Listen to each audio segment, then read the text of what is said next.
Okay guys, तो हम लोग इनकम फ्रॉम अदर सोर्सेज का क्विक रिवीजन करते हैं। तो जैसे कि इससे पहले हम लोग डिस्कस किए थे, तुम्हारा हाउस प्रॉपर्टी हम लोग का हो चुका है, कैपिटल गेन का भी क्विक रिवीजन हो चुका है। तो now quick revision for income from other sources. तो जो इसका चार्जिंग सेक्शन है, सेक्शन 56 सब सेक्शन 1 दिख रहा होगा, चार्जिंग सेक्शन 56 सब सेक्शन 1। तो चार्जिंग सेक्शन क्या बोलता है, अगर कोई भी इनकम है जो इनकम टैक्स में टैक्सेबल होना चाहिए, but other 4 heads like salaries में नहीं आएगा, हाउस प्रॉपर्टी में नहीं आएगा, पीजीपीपी में नहीं आएगा, ठीक है, कैपिटल गेन में नहीं आएगा, तब कहाँ जाएगा ना, इनकम फ्रॉम अदर सोर्सेज में आएगा। तो यहाँ पे डेफिनेशन तुमको अगर दिख रहा होगा, income of every kind which is not to be excluded from the total income, that is total income का पार्ट होगा, ठीक है। It's will be chargeable to the income tax under the head of income from other sources अगर if it is not chargeable to income tax under any other heads of income. तो अगर कोई income है जो कि income tax में taxable होना चाहिए बट बाकी 4 हेड में नहीं आएगा, तो बैलेंस हेड यही है, इनकम फ्रॉम अदर सोर्सेज में आएगा। इसमें बहुत सारा आइटम है, तो उसमें से सबसे पहले हम लोग कुछ ट्रांजेक्शन का डिस्कस करे थे। अभी लाइक गिफ्ट वगैरह है, अगर तुमको कुछ फ्री में कोई गिफ्ट दिया, कैश गिफ्ट दिया, तो क्या होगा। अगर तुमको कोई फ्री में कुछ immovable property like land and building either gift कर रहा है या फिर सस्ता प्राइस में तुमको कोई दे रहा है, तो क्या होगा। अगर तुमको कोई भी अदर देन इमूवेबल प्रॉपर्टी, अगर कुछ अदर कैपिटल एसेट वगैरह अगर तुमको गिफ्ट कर रहा है, तो क्या होगा। अगर कुछ प्राइस में दे रहा है, दैट इज विद कंसिडरेशन दे रहा है, तो क्या होगा, विदाउट कंसिडरेशन दे रहा है। विदाउट कंसिडरेशन मतलब गिफ्ट हो जा रहा है, विद कंसिडरेशन मतलब तुम कंसेशनल रेट में दे रहा है, तो क्या होगा। ये 3 ट्रीटमेंट हम लोग देखें, जो कि ना section 56 sub section 2 sub clause 10 discuss करते हैं। Section 56 sub section 2 sub clause 10। तो सेक्शन 56 टू 10 क्या बोलता है कि अगर ये जो सेक्शन एप्लीकेबल किसके लिए, सबके लिए एप्लीकेबल है, इंडिविजुअल, एचयूएफ, फर्म, कंपनी, सबके लिए सेक्शन सबसे पहले एप्लीकेबल है। वो क्या बोल रहा है, अगर आपको कोई प्रीवियस ईयर में, कब 1 अप्रैल 2017 के बाद अगर आपको प्रीवियस ईयर में क्या मिला, इसका एक समरी हम लोग यहाँ पे डिस्कस करें, ठीक है। अगर कोई आपको कैश गिफ्ट दिया, कैश गिफ्ट मतलब कैश में कोई गिफ्ट दिया, कैश में चेक हो सकता है, कैश हो सकता है, या फिर demand draft whatever it is, net payment, online mode पे पेमेंट वगैरह कर दिया, तो कुछ कोई तुमको क्या किया, कैश गिफ्ट दिया। तो कैश गिफ्ट अगर दिया, साल भर का जितना भी कैश गिफ्ट मिला होगा हमको, ठीक है, उसको हम ऐड करेंगे। ऐड करके देखेंगे जो मेरा कैश गिफ्ट है, अगर 50,000 रुपये से ज़्यादा आ रहा है, एग्रीगेट वैल्यू, एग्रीगेट जो कैश गिफ्ट है वो अगर 50,000 से ज़्यादा आ रहा है, तो entire cash gift amount will be taxable. अगर 50 से कम आया साल भर का तो कोई टैक्स नहीं लगेगा, एग्जेम्प्ट है। बट अगर टोटल कैश गिफ्ट का अमाउंट अगर 50 से ज़्यादा आ रहा तो टैक्सेबल हो जाएगा। ये जो 50,000 ये जो कैलकुलेट करेंगे हर जो साल में जो कैश गिफ्ट मिला होगा, वहाँ पे कुछ एग्जेम्पशन भी है, लाइक उसको पहले हम लोग डिस्कस कर लेते हैं। तो यहाँ पे दिख रहा होगा तुमको एग्जेम्पशन का लिस्ट, ठीक है। तो क्या है एग्जेम्पशन, अगर कोई भी कैश गिफ्ट हो या फिर कोई तुमको इमूवेबल प्रॉपर्टी दे रहा हो या फिर कोई भी अदर कैपिटल एसेट दे रहा होगा, अगर इस पर्पज से मिला, इस पर्सन से मिला, तो तुम्हारे लिए एग्जेम्प्ट होगा। तो फर्स्ट बोल रहा, अगर रिलेटिव से आपको कुछ गिफ्ट मिला, चाहे वो कैश गिफ्ट हो या फिर लैंड एंड बिल्डिंग फ्री में कोई तुमको दे दिया या फिर कोई अदर कैपिटल एसेट फ्री में दे दिया, इन दैट केस वो तुम्हारे लिए एग्जेम्प्ट हो जाएगा। तो यहाँ पे किससे मिला होगा, अगर रिलेटिव से मिला होगा तो रिलेटिव क्या होता है, इनकम टैक्स का हिसाब से हम लोग अभी चेक करेंगे, ओके। तो रिलेटिव से मिला तो क्या हो जाएगा, एग्जेम्प्ट हो जाएगा। दूसरा मैरिज, एक रिलेटिव है, दूसरा क्या मैरिज। अगर मैरिज पर्पज से मिला है, दैट इज मैरिज के दिन शादी में अगर हमको कुछ गिफ्ट मिला, चाहे किसी से भी मिला, वो रिलेटिव हो, नॉन रिलेटिव हो, कोई भी हो, तो एग्जेम्प्ट है, टैक्सेबल नहीं होगा। और जो तुम्हारा 50,000 का लिस्ट में जो काउंट करेंगे उसमें मेरा ऐड नहीं होगा, नील बोल के लिखेंगे हम लोग, वहाँ पर नील नहीं लिखेंगे, एग्जेम्प्ट लिखेंगे, बोल देंगे बिकॉज दिस रीजन की वजह से आया। बट यहाँ पे याद रखना, मैरिज बोला है, मैरिज एनिवर्सरी नहीं बोला, बर्थडे भी नहीं बोला, कुछ अदर देन मैरिज कुछ नहीं होने वाला, ओनली मैरिज पर्पस ओकेशन में अगर मिला होगा तो एग्जेम्प्ट है, ओके। दूसरा बोल रहा है कोई इनहेरिटेंस या फिर अंडर अ विल इनहेरिटेंस जो बोलते हैं ना, जो पूर्व पुरुष या फिर जो उत्तराधिकार जो हिसाब से जो मिलता है वो सब जो अगर मिला होगा, ठीक है, अगर हमको दादा से पापा को मिला, पापा से हमको मिला, बाय विल बाय इनहेरिटेंस, वो तुम्हारे लिए एग्जेम्प्ट होगा। दूसरा डेथ केस वगैरह में जो कंपेंसेशन वगैरह मिलता है, जो भी है वो सब भी तुम्हारा क्या हो जाए, एग्जेम्प्ट हो जाएगा। दूसरा लोकल अथॉरिटी से अगर मिला तो एग्जेम्प्ट होगा। एजुकेशनल इंस्टीट्यूशन वगैरह से, हॉस्पिटल से, कोई भी चैरिटेबल ट्रस्ट से अगर तुमको कुछ भी मिला है, कुछ भी मिला, चाहे कैश गिफ्ट हो, एनी काइंड ऑफ आईपी हो या फिर कैपिटल एसेट हो, ये सब तुम्हारे लिए एग्जेम्प्ट हो जाएगा। जैसे कि स्कॉलरशिप वगैरह मिलता है, चैरिटेबल ट्रस्ट बहुत सारा, किसी चैरिटेबल ट्रस्ट किसी को कोई कुछ भी गिफ्ट कर सकता है, तो वो सब तुम्हारा एग्जेम्प्ट होगा। 9 नंबर पॉइंट क्या है, एग्जेम्प्शन ट्रांसफर, मतलब क्या है तुम्हारा लिए by way of transaction which is an exemption transfer. तो क्या है तुमको कुछ कहीं से मिला जो कि ना क्या सामने वाला तुमको गिफ्ट दिया, जो कि ना सेक्शन 47 में कवर है, वो इसका अलग से अभी हम लोग डिस्कस भी करेंगे, ठीक है। तो सर ये तो समझ में आया कि ये इस रिलेटिव से मिलेगा तो एग्जेम्प्ट है, मैरिज में मिलेगा तो एग्जेम्प्ट है, विल इनहेरिटेंस एग्जेम्प्ट है, डेथ वगैरह एग्जेम्प्ट है, लोकल अथॉरिटी, एजुकेशन इंस्टीट्यूशंस वगैरह सेक्शन 47 में अगर है तो ये सब एग्जेम्प्ट है।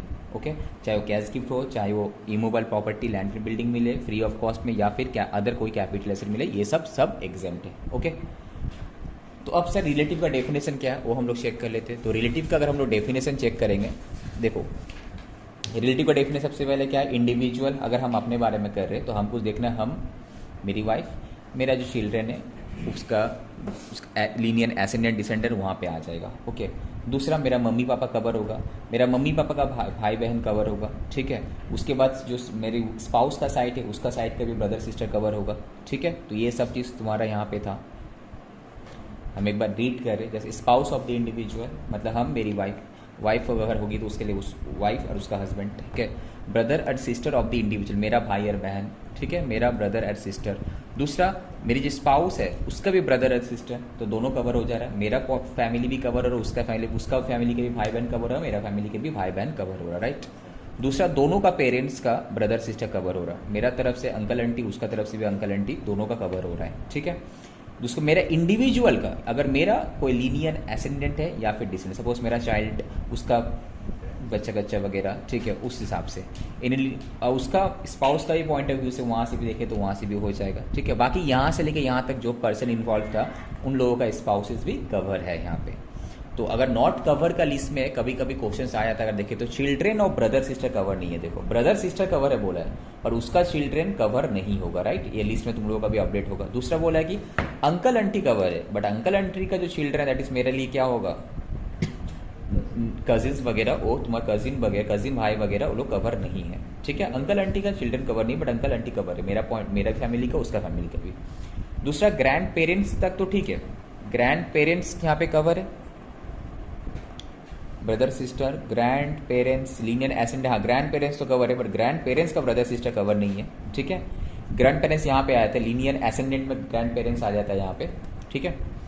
दूसरा मदर इन लॉ और father in law of brother and sister, ये लोग कवर नहीं है। भाई बहन कवर है, बट उसका आगे नहीं जा रहा है, ठीक है। दूसरा ग्रैंड डॉटर ये भी कवर नहीं है, ठीक है। सन इन लॉ ये भी कवर नहीं है, ठीक है। तो अब नॉर्मल में हम आ जाते हैं जहाँ पे डिस्कस करते हो, समरी वाला पेज है, ये पेज तुम लोगों को दिख रहा होगा, ठीक है। तो हम क्या वो कैश गिफ्ट, तो एक साल में एक इंडिविजुअल को, HUF को, कंपनी को, फर्म में बहुत सारा पर्पज से गिफ्ट, कैश गिफ्ट मिल सकता है। ओके, अब हमको देखना है जब हम ऐड करेंगे तो इसमें से कुछ एग्जेम्प्ट रहेगा, ठीक है। तो उसको बाद देखिए टोटल एग्रीगेट कैश गिफ्ट अगर मेरा 50,000 से ज़्यादा होता है तो ये entire amount will be taxable as income from other sources, right. तो इसका संग हम लोग क्या कर, इसको देखेंगे अभी। उसके बाद देख लो आप IP का रूल्स क्या है। अगर immovable property that is land and building, जो कि ना एक कैपिटल एसेट है, अगर वो तुमको कोई गिफ्ट में दिया विदाउट कंसिडरेशन, मतलब हमेशा याद रखना गिफ्ट, विद कंसिडरेशन मतलब क्या, सस्ता में दिया, ठीक है। जो स्टैम्प ड्यूटी वैल्यू था उससे थोड़ा कम प्राइस में मिला। अगर विदाउट कंसिडरेशन हमको मिला होगा तो क्या होगा, तो वहाँ को चेक करना क्या है, फ्री में मिला तो भाई तुम्हारे लिए फ्री में मिला तो क्या मेरा इनकम में नहीं आएगा। जो एक चीज़ सोचो, कोई अगर तुमको गिफ्ट देता है, कैपिटल गेन चैप्टर तुम लोगों का याद होगा, सेक्शन 47 था ना, गिफ्ट जब दे रहा था उसके हाथ में कोई कैपिटल गेन टैक्स नहीं लग रहा था, याद है। Section 47 of capital gain chapter का जब हम लोग पढ़ रहे थे, अगर तुम उसको गिफ्ट दी, चाहे तुम रिलेटिव और नॉन रिलेटिव व्हाटएवर, तुम्हारा हाथ में कोई टैक्स नहीं लग रहा था, because for you it is an example transfer. अब क्वेश्चन है, इसके पास गिफ्ट मिला, अब हम चेक करेंगे इसको जो गिफ्ट मिला क्या रिलेटिव से मिला कि नॉन रिलेटिव से मिला। अगर रिलेटिव से मिलता है तो एग्जेम्प्ट है, जो रिलेटिव का डेफिनेशन है। अगर नॉन रिलेटिव से मिला तो हमको चेक करना है उसका स्टैम्प ड्यूटी वैल्यू क्या 50, यहाँ पे इंडिविजुअल प्रॉपर्टी का सारा साल में सपोज 5-6 फ्लैट उसको गिफ्ट में मिला, कहीं से भी मिला, ठीक है। उसमें से 2 रिलेटिव से मिला, 3 नॉन रिलेटिव से, तो इंडिविजुअल फ्लैट का हम स्टैम्प ड्यूटी वैल्यू चेक करेंगे। अगर स्टैम्प ड्यूटी वैल्यू 50,000 से ज़्यादा है इंडिविजुअली, ठीक है, यहाँ पे एग्रीगेट कर रहे थे, यहाँ पे इंडिविजुअल, तो entire stamp duty value will be taxable. अगर 50 से कम है तो एग्जेम्प्ट है, नथिंग इज टैक्सेबल। 50 से ज़्यादा इंटायर, डिफरेंस भी नहीं, whole stamp duty value will be taxable, right, ठीक है। तो ये अगर गिफ्ट मिला तो इंडिविजुअल एसेट वाइज चेक करेंगे, land and building wise check करेंगे। यहाँ पे स्टैम्प ड्यूटी वैल्यू अगर 50 से ज़्यादा होगा तो टैक्सेबल होगा, इंटायर स्टैम्प ड्यूटी वैल्यू 50 से कम होगा तो क्या हो जाएगा, एग्जेम्प्ट हो जाएगा, ओके। अब अगर क्या है यहाँ पे दूसरा चीज लोअर कंसिडरेशन, मतलब विद कंसिडरेशन परचेज किया, दैट इज कुछ हम पेमेंट किए, सामने वाला फ्री में नहीं दिया, कुछ हमको पेमेंट किया। अगर हमको सामने वाला फ्री में नहीं दिया, कुछ पेमेंट भी किया, तो मेरे लिए वहाँ पे ऑब्वियसली चेक करना तुम्हारा जो कंसिडरेशन तुम पे किया होगा ये स्टैम्प ड्यूटी वैल्यू से कम होगा, ठीक है, तभी जाके होगा लोअर कंसिडरेशन। अगर ज़्यादा है तो कोई दिक्कत ही नहीं है। तो अगर हम सपोज स्टैम्प ड्यूटी वैल्यू था सपोज 50 लाख, बट हम परचेस किए 40 लाख में, तो हम कम प्राइस में परचेस कर रहे हैं। अब सामने वाला हमको गिफ्ट तो नहीं दिया, तो सामने वाला का हाथ में जो कैपिटल लगने था लग चुका है, वो जब इसको ट्रांसफर की होगी उसका हाथ में जितना लगने का लग चुकी है, राइट। 50 का माल वो बेची इसको कितना में, 40 में बेची, तो उसके लिए अगर सेक्शन 50 से एप्लीकेबल था वो लग के उसका हाथ में कैपिटल गेन जो लेने का ले लेगा। अब इसके पास आया, अब इसके पास क्वेश्चन आएगा कि हम जो है 50 का एसेट हमको 40 से मिल रहा है, तो 10 लाख का मेरा फायदा है। इनकम टैक्स में तुमको जो 10 लाख का फायदा है वो तुम्हारे लिए इनकम, जो 10 लाख का फायदा है वो इनकम फ्रॉम अदर सोर्स में जाएंगे। तो इनकम टैक्स यहाँ पे थोड़ा बहुत रिलैक्सेशन दे रहा है, बोल रहा है ये जो डिफरेंस है तुम्हारा स्टैम्प ड्यूटी वैल्यू और कंसिडरेशन जो तुम पेमेंट किया थोड़ा बहुत, ये अगर 50,000 या फिर तुम्हारा कंसिडरेशन का 10% व्हिचएवर इज हायर का अंदर होगा तो ठीक है। तो तुमको चेक करना है जो मेरा डिफरेंसेस आ रहा है स्टैम्प ड्यूटी वैल्यू या फिर जो हम कंसिडरेशन पेमेंट कर रहे उसका डिफरेंसेस अगर 50,000 या फिर मेरा जो कंसिडरेशन पेमेंट कर रहे उसका 10% से अगर ज्यादा व्हिचएवर इज हायर से अगर ज्यादा आ रहा है तो entire difference will be taxable. अगर कम आ रहा होगा तो नथिंग इज टैक्सेबल, एग्जेम्प्ट हो जाएगा, ठीक है। तो तुमको चेक करना है दोनों का differences that is stamp duty value minus consideration, जो डिफरेंसेस है वो 50 या फिर 10% of the consideration whichever is higher से अगर ज्यादा आ रहा होगा entire difference will be taxable as income from other sources. अगर कम आ रहा होगा डिफरेंस इन दोनों हायर में से कम आ रहा होगा तो नथिंग इज टैक्सेबल। ओके, ये सब इंडिविजुअली चेक करना है तुमको। अगर साल भर 10 प्रॉपर्टी मिला 10 प्रॉपर्टी का तुमको अलग अलग चेक करना है। ओके, स्टैम्प ड्यूटी वैल्यू, ठीक है। तो इमूवेबल प्रॉपर्टी का याद रहेगा, फ्री में मिला तो क्या होगा हमको चेक करना है भाई, रिलेटिव से मिला तो नथिंग इज टैक्सेबल, उस पर्पस से मिला जहां पे एग्जेम्पशन है नथिंग इज टैक्सेबल, एग्जेम्प्ट है। बट अगर फिर उस पर्पस में अगर मिला होगा नॉन रिलेटिव से मिला होगा तो हमको स्टैम्प ड्यूटी वैल्यू चेक करना है। अगर stamp duty value individual property का लैंड एंड बिल्डिंग का 50 से ज्यादा है तो entire stamp duty value will be taxable as IFOS। अगर पेमेंट कर किए होंगे विथ कंसिडरेशन हमको मिला होगा but my consideration is less than stamp duty value, then I have to check individually दोनों का डिफरेंसेस जो है क्या ये 50,000 या फिर जो कंसिडरेशन हम पेमेंट किए उसका 10% व्हिचएवर इज हायर से भी क्या ज्यादा है। अगर ज्यादा है तो entire difference will be taxable, कम है तो नथिंग इज टैक्सेबल, एग्जेम्प्ट। अब सेम रूल्स ही है तुम्हारा लिए क्या, other property land and building छोड़ के भी तो बहुत सारा कैपिटल एसेट है, वो भी तो हमको कोई गिफ्ट कर सकता है। तो अगर गिफ्ट किया तो उसके लिए भी सेम रूल्स तुम्हारा यहाँ पे स्टैम्प ड्यूटी वैल्यू होता है लैंड एंड बिल्डिंग के लिए, इसके लिए क्या हो जाएगा फेयर मार्केट वैल्यू। वहां पे कुछ चेक करना है कि अब यहाँ पे क्या इंडिविजुअल तुम कर रहा था बट यहाँ पे एग्रीगेट करना है। साल भर में कोई तुमको शेयर्स दिया, कोई डिवेंचर दिया, कोई म्यूचुअल फंड दिया, गिफ्ट किया, ये सब क्या है नॉन रिलेटिव से मिलेगा तो मेरा टैक्सेबल होगा। बट हमको चेक करना है कि एग्रीगेट जो मिला उसका फेयर मार्केट वैल्यू ऐड करके देखेंगे मेरे 50 से ज्यादा है, 50,000 से अगर ज्यादा होगा तो entire fair market value will be taxable. इसमें भी जो एग्जेम्प्ट होने का एग्जेम्प्ट होगा, राइट। अगर रिलेटिव से मिला होगा तो एग्जेम्प्ट होगा, वो सब चीज तो है ही। तो अगर other than land and building होगा तो हमको वहाँ पे aggregate fair market value check करना है, 50 से ज्यादा हो तो entire fair market value will be taxable. Okay, अब यहाँ पे भी तो है ना कुछ विद कंसिडरेशन मिल सकता है, पेमेंट हम सस्ता है मिल गया, suppose stamp duty value fair, यहाँ पे स्टैम्प ड्यूटी वैल्यू नहीं हुआ, यहाँ पे फेयर मार्केट वैल्यू सपोज था 5 लाख बट सामने वाला हमको एक कैपिटल एसेट दे दिया कितना 3 लाख में, तो यहाँ पे सस्ता में मिला। तो इनकम टैक्स बोला तुमको तो भाई 2 लाख का फायदा मिल रहा, तो इनकम टैक्स नहीं, हम अभी भी कुछ नहीं बोले हैं, तुम एक काम करो चेक कर लो क्या ये तुम्हारा 50,000 से ज्यादा है कि नहीं। ये जो दोनों का डिफरेंसेस है, ये जो यहाँ पे देखो 10% प्लस लैंड एंड बिल्डिंग वाला केस में यहाँ पे जस्ट चेक करना है एग्रीगेट, यहाँ पे भी इंडिविजुअल नहीं, एग्रीगेट जो तुमको मिला हुआ एसेट जिस other than land and building जो कैपिटल एसेट मिला होगा उसका aggregate value fair market value and aggregate fair market value और जो हम कंसिडरेशन पे किए दोनों का जो डिफरेंसेस है, ये डिफरेंसेस क्या 50 से ज्यादा आ रहा है, यस। अगर 50 से ज्यादा आ रहा है तो entire difference will be taxable, अगर 50 से कम आ रहा होगा तो नथिंग इज टैक्सेबल, एग्जेम्प्ट हो जाएगा, ठीक है। याद रहेगा ये रूल्स। अब इसी रूल्स को बेस करके हम लोग कुछ एग्जाम्पल यहाँ पे डिस्कस किए थे। देखो फर्स्ट एग्जाम्पल तुमको दिख रहा होगा यहाँ पे कैश गिफ्ट। तो जो कैश गिफ्ट मिला था यहाँ पे बस तुमको each and every situation check करना है कि जैसे कि हमको फर्स्ट कैश गिफ्ट मिला था किसमें बर्थडे में मिला था बट फ्रेंड से मिला था, तो बर्थडे मैरिज नहीं है, मैरिज होता तो एग्जेम्प्ट होता, बर्थडे है वो भी फ्रेंड से मिला नॉन रिलेटिव से तो टैक्सेबल हो जाएगा। बट टैक्सेबल होगा डिपेंड करता है टोटल में 50 अगर होगा तो, बट मेरा लिस्ट कैलकुलेशन में आएगा। दूसरा किससे मिला, ब्रदर्स का स्पाउस से मिला, तो फ्रॉम फादर्स ब्रदर्स स्पाउस, तो अंकल आंटी दोनों कवर है तुम्हारा, ठीक है। तो ये तुम्हारा लिए क्या एग्जेम्प्ट हो जाए बिकॉज रिलेटिव से मिला। दूसरा from friends on the occasion of marriage, marriage में किसी से भी मिले एग्जेम्प्ट है। एजुकेशन इंस्टीट्यूशन एग्जेम्प्ट है। फ्रेंड्स से मिला मिस्टर सी जो कि रिलेटिव नहीं है वो टैक्सेबल होगा। अब टोटल हम चेक करेंगे 57,000 मिला, aggregate cash gift receive 57,000 is more than 50,000, तो मेरा entire 57,000 will be taxable, right. Next यहाँ तुम्हारा आईपी। अब आईपी का रूल्स क्या है, हमको आईपी में चेक करना है यहाँ पे क्या मिला, यहाँ पे गिफ्ट मिला, फ्री में मिला, गिफ्ट मतलब फ्री में मिला, तो हमको individual stamp duty value check करना है। इंडिविजुअल स्टैम्प ड्यूटी वैल्यू अगर 50 से ज्यादा है तो टैक्सेबल हो, इंटायर ने कम है तो नथिंग इज टैक्सेबल। देखो फर्स्ट केस में कितना स्टैम्प ड्यूटी वैल्यू एग्जैक्टली 50 है तो नील। दूसरे केस में 88,000, 50 से ज्यादा, entire 88,000 not 80, 88,000 will be taxable, okay, difference भी नहीं, इंटायर अमाउंट। दूसरा केस में कितना है, हमको 2 लाख में मिला, बट किससे मिला, फादर्स ब्रदर। तो फादर्स ब्रदर कौन है, तुम्हारे लिए अंकल है, तो अंकल आंटी तो मेरा लिए क्या रिलेटिव में आता है, ठीक है, तो वो क्या हो जाएगा, एग्जेम्प्ट हो जाएगा। दूसरा क्या, स्टॉक मिला, आईपी है but as a stock in trade उससे, तो ये तो कैपिटल एसेट है ही नहीं, तो अगर कैपिटल एसेट ही नहीं है तो यहाँ पे तो आने नहीं चाहिए सेक्शन 56(2)(10) में, तो बस इंडिविजुअली मेरा टैक्सेबल होगा। जब गिफ्ट ऑफ आईपी होगा तो हमको इंडिविजुअल चेक करना है, ओके, इंडिविजुअल एसेट को चेक करना है, क्या ये स्टैम्प ड्यूटी वैल्यू 50 से ज्यादा है तो इंटायर एसटीवी वैल्यू टैक्स 50 से कम है तो एग्जेम्प्ट है, अगर रिलेटिव वगैरह से मिला तो एग्जेम्प्ट है, जैसा कि यहाँ पे हम लोग देखे, राइट।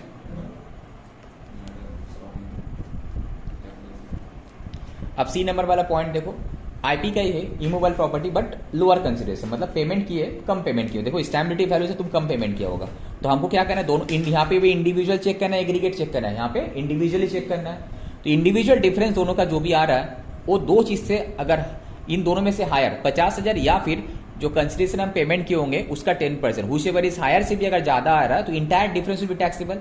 तो फर्स्ट केस में 50,000 और 1 लाख का 10% होता है कितना, 10 लाख का 10% होता है 1 लाख, तो 50 और 1 लाख में हायर कौन था, 1 लाख। तो इन जो ये जो डिफरेंस है 15 minus 10 5 lakh, it is more than the 1 lakh, तो entire difference will be taxable as income from other sources, right.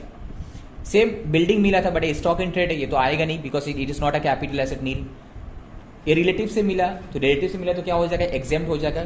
Land मिला, बैंगलोर में मिला, यहाँ पे दोनों का डिफरेंस जो है 50,000, ये इससे कम ही आ रहा है, 50,000 या फिर कंसिडरेशन पेड 15 लाख था, उसका 10% 1,50,000, तो 1,50,000 ही हायर है, तो उससे कम है तो it is not taxable, right. Last वाला क्या था, कोलकाता में लैंड मिला था, वैकेंट लैंड इन कोलकाता, ये तो कैपिटल एसेट है, ये on date of registration on date of agreement, तो हम लोग कौन सा डेट का थामेंगे, डेट ऑफ अग्रीमेंट वाला थामेंगे, प्रोवाइडेड कुछ एडवांस वगैरह मिला होगा। तो अब इन दोनों में हम कंपेयर कर देखेंगे, 2 लाख का डिफरेंस आ रहा है, बट 50,000 या फिर 10 लाख का 10% 1 lakh, whichever is higher 1 lakh, तो 1 लाख से क्या ज्यादा ही आ रहा है, तो entire difference will be taxable, right. Next जो का मूवेबल प्रॉपर्टी का रूल्स क्या था, मूवेबल प्रॉपर्टी का रूल्स यही था कि हमको वहां पे एग्रीगेट चेक करना है, इंडिविजुअल चेक करना है, एग्रीगेट, ओके, हमको वहां पे क्या चेक करना है, एग्रीगेट चेक करना है। तो हम क्या करेंगे, बस काउंटिंग जो कैलकुलेशन पर्पस से जो आना चाहिए वो हम लिखेंगे। तो फर्नीचर क्या, कैपिटल सबसे पहले क्या, शेयर्स, बट ब्रैकेट ने बोला स्टॉक इन ट्रेड, शेयर्स अगर स्टॉक इन ट्रेड के हिसाब से ट्रीट कर रहे दैट मीन्स ये मेरा कैपिटल एसेट है ही नहीं, तो ये मेरा नील, ये तो आएगा नहीं, बट अगर कैपिटल एसेट होता तो आता, राइट। फर्नीचर क्या है, पर्सनल मूवेबल एसेट, तो कैपिटल एसेट ये है ही नहीं, तो ये भी तुम्हारा क्या होगा, नील होगा, it is not a capital asset. Jewellery मिला बट किससे मिला भाई, रिलेटिव से मिला, तो क्या होगा, एग्जेम्प्ट हो जाएगा। अगर दूसरा वाला ज्वेलरी मिला नॉन रिलेटिव से मिला तो टैक्सेबल होगा। तो दोनों का डिफरेंसेस फेयर मार्केट वैल्यू और हम जितना पेमेंट कर रहे हैं, हम अच्छा ये तो पूरा फ्री में मिल रहा है, सॉरी ये तो पूरा फ्री में मिल रहा है, तो हमको बस चेक क्या करना है, एग्रीगेट, अगर फेयर मार्केट वैल्यू जो है एग्रीगेट हम करेंगे, टोटल करेंगे, ठीक है, चेक करेंगे टोटल में ये जो फेयर मार्केट वैल्यू है कि 50 से ज्यादा आ रहा है, entire fair market value taxable, तो ये 35,000 एज इट इज यहाँ पे लिखेंगे। Drawings painting 40,000 as it is लिखेंगे, बुलियंस एज इट इज आ जाए, कार पर्सनल मूवेबल इफेक्ट है तो कैपिटल एसेट नहीं है, नील, ठीक है। अब हमको चेक करना है, एग्रीगेट जो मिला हमको एसेट जिसमें एग्जेम्प्ट है, बात दे देना है, जो टैक्सेबल नहीं होना चाहिए नील कर दिए, करके 1,35,000 आ रहा है। ये जो एग्रीगेट वैल्यू 1,35,000 आ रहा है, ये मेरा 50 से ज्यादा है, तो entire 1,35,000 will be taxable as income from other sources, right.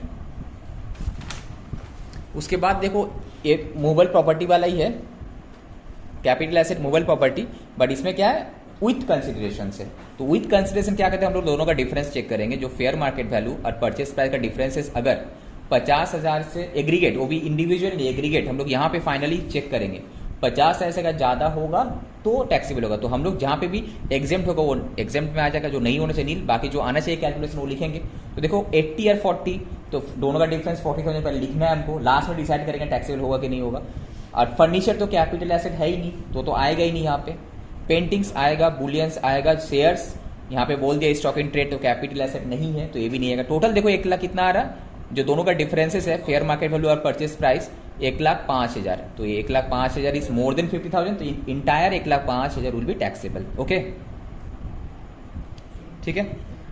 यहाँ तक लास्ट ये फर्स्ट क्लास में बेसिकली हम लोग ये सीखे थे, जो समरी सीखे उसको एग्जांपल के साथ कर लिए। तो लास्ट क्लास में और एक इंपॉर्टेंट कंसेप्ट हम लोग सीखे थे, वो था ये, देखो क्वेश्चन नंबर 3, अच्छा यहाँ पे हम लिखे थे लास्ट क्लास में और एक इंपॉर्टेंट कंसेप्ट हम लोग सीखे थे, वो था ये वाला पॉइंट। क्या होता है देखो, यहाँ पे capital gain and income from other sources का एक फोटो क्लिक करके भेज दूं लोगों को, है क्या उन लोगों का, ये क्या है, कि जो कैपिटल गेन चैप्टर हम लोग देखे थे और इनकम फ्रॉम अदर सोर्स में एक दूसरे में कुछ लिंक तुमको यहाँ पे दिखेगा। लाइक जैसे कैपिटल गेन हम लोग क्या देखे थे, अगर कोई किसी को गिफ्ट दे रहा है, कोई अगर किसी को गिफ्ट दे रहा है, किसी को भी हो, चाहे रिलेटिव को गिफ्ट दे या नॉन रिलेटिव को गिफ्ट दे, जब सामने वाला गिफ्ट देता है तो कैपिटल गेन में वो क्या होता है, एग्जेम्प्टेड ट्रांसफर बोला गया था ना, सेक्शन 47 याद होगा तुम लोगों को। अगर तुम उसको गिफ्ट दे रही हो, ये उसको गिफ्ट दे रही है, तो जो दे रहा है गिफ्ट उसके लिए कैपिटल गेन में कोई टैक्स नहीं लगेगा, बिकॉज वो एग्जेम्प्टेड ट्रांसफर था सेक्शन 47, राइट।